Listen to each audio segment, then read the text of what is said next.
All right, so here we are looking at the world of Danae. It's an Earth-like world, and it is. I drew this about 20 years ago when I started doing Children of the Grave, and what you want to do when you're making a campaign setting, I think, is you have to draw a map. I think that's the best way to start, is to visualize what your world is and where everything is and who lives where.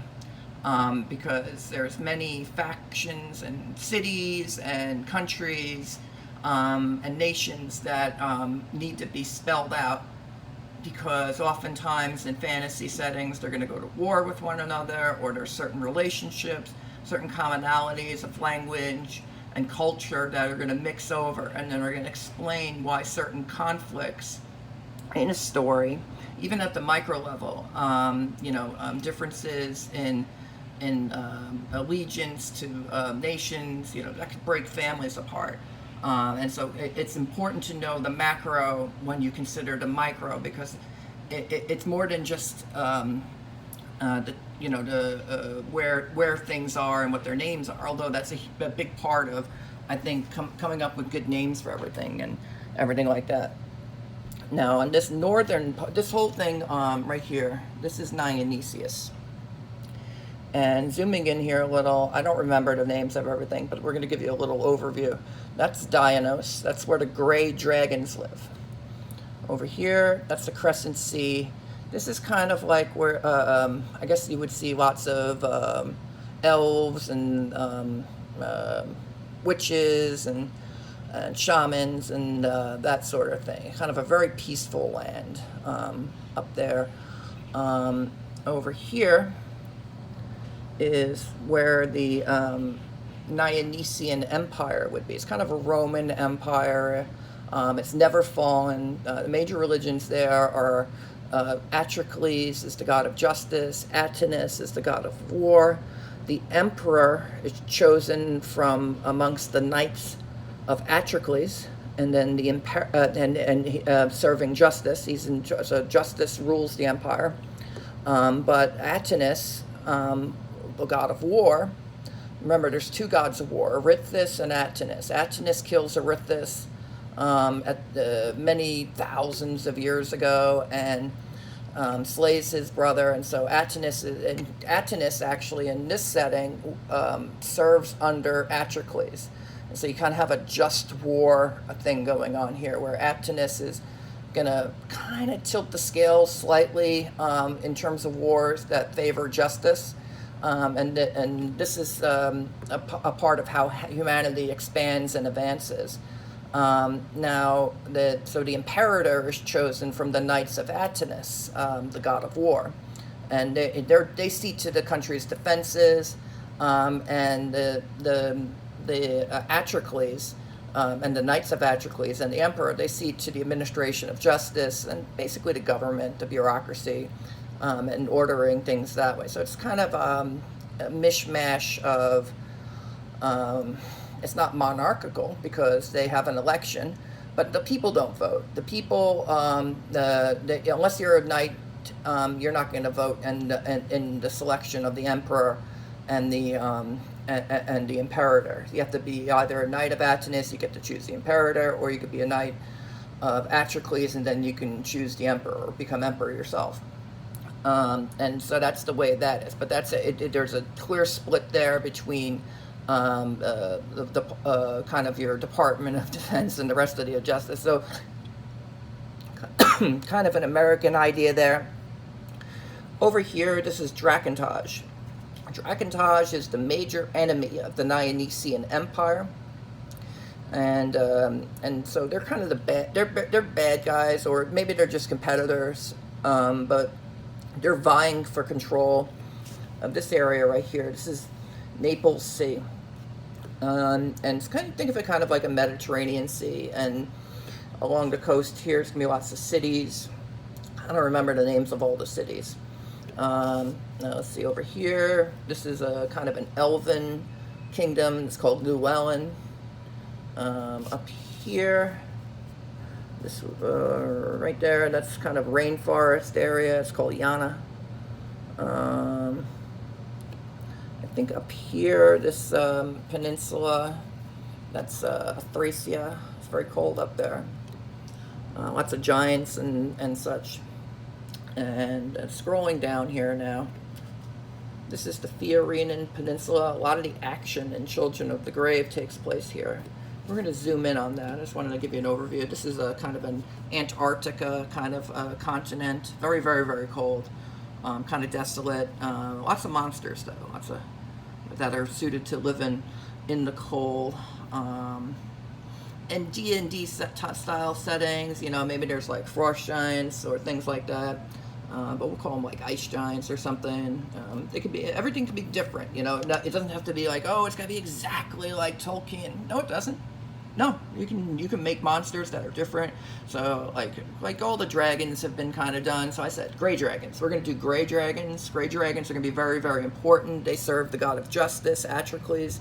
They help out the god of Attis and the knights of Attis, since they're working together. Now I need to reference the encyclopedia that my writing group and I put together about 20 years ago to see what the names of everything are, and I got to rediscover this world. But I just wanted to show it to you. And we're going to kind of zoom in. Here's another map that zooms in on the Fiorenan Peninsula, and this is like the second or third rendering of this I had drawn. And I wanted to detail it so that you know where everything is. And this area here is on the tip of Arctica. So this is kind of some outpost areas, and probably lots of mining goes on there. And then the minerals and metals and everything would be shipped off to here. That's Aten, Aten. Aten, and surrounded by Atenwood, and right off the coast there, that's Dragon's Claw. Gray dragons live there. They're protectors of the Fiorenan Peninsula. They're not going to let anything bad happen here. This is a dormant volcano called Ero, E-R-O. Let's see here. Now there's several villages that surround the region there.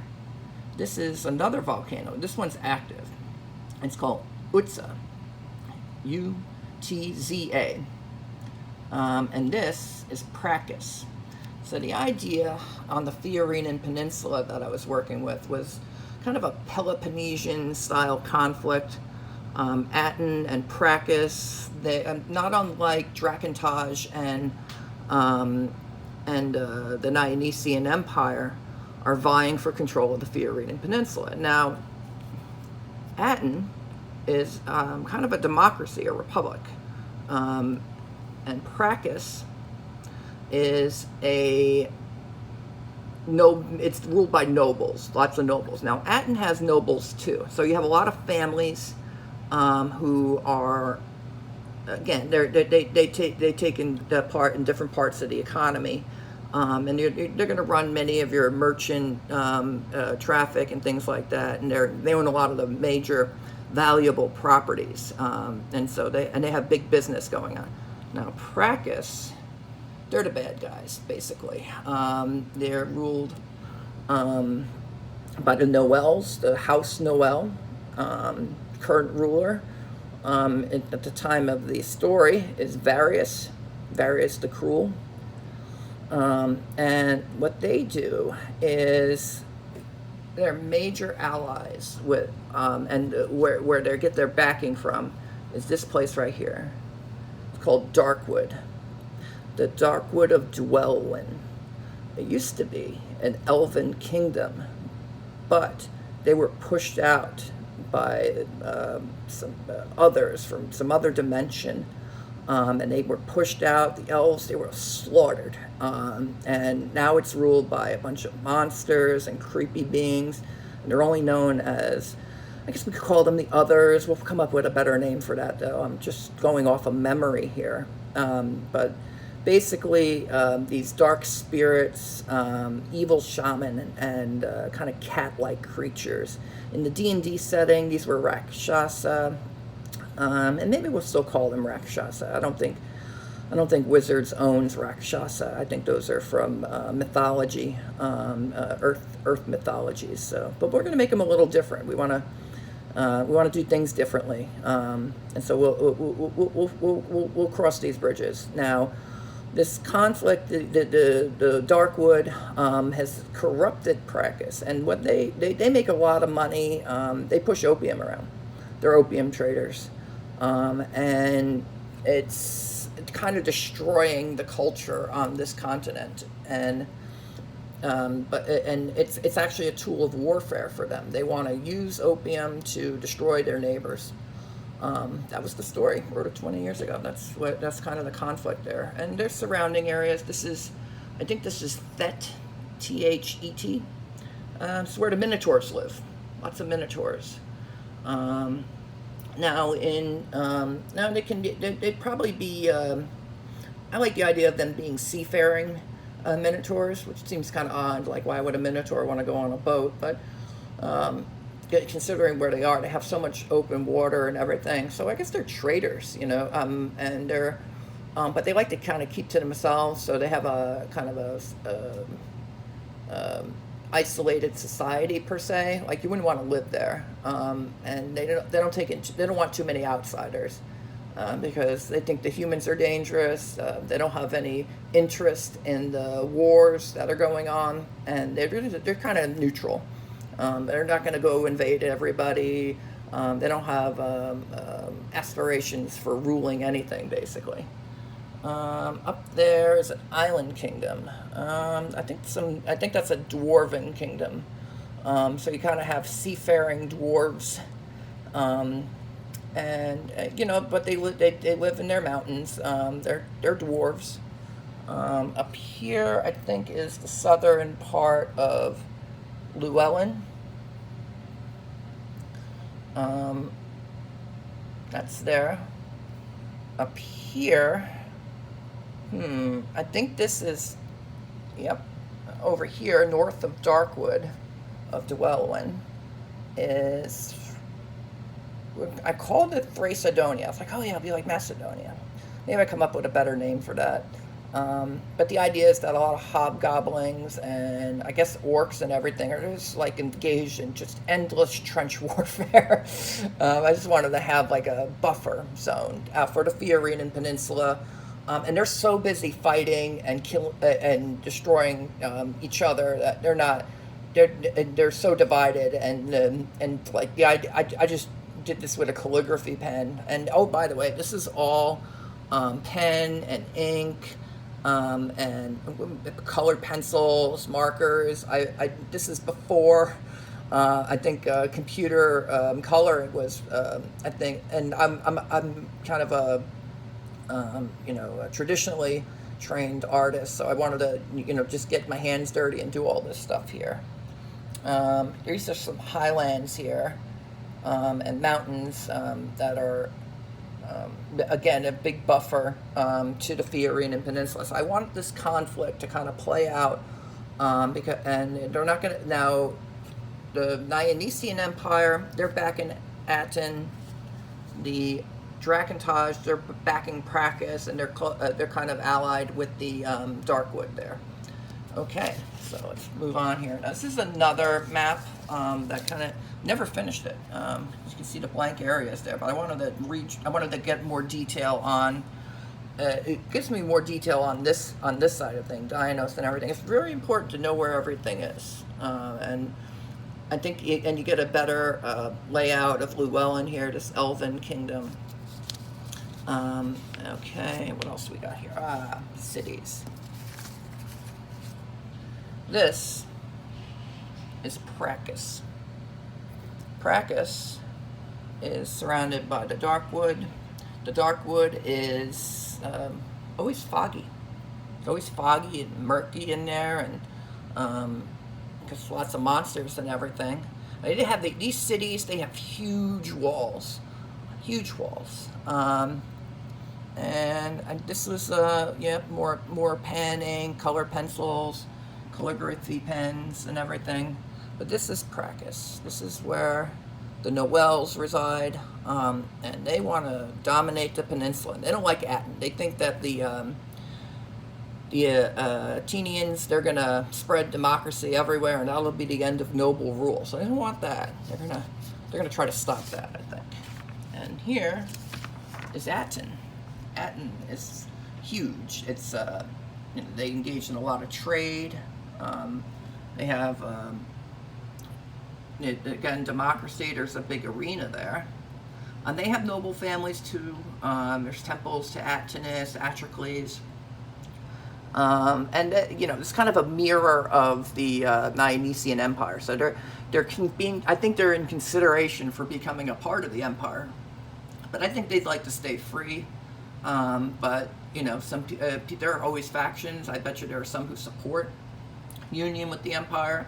And that's what Prakis is afraid of. Prakis is worried that, the empire is going to get a foothold on the peninsula, and then there is a number. So that's the kind of stage for a conflict there between these two cities, Aten and Prakis.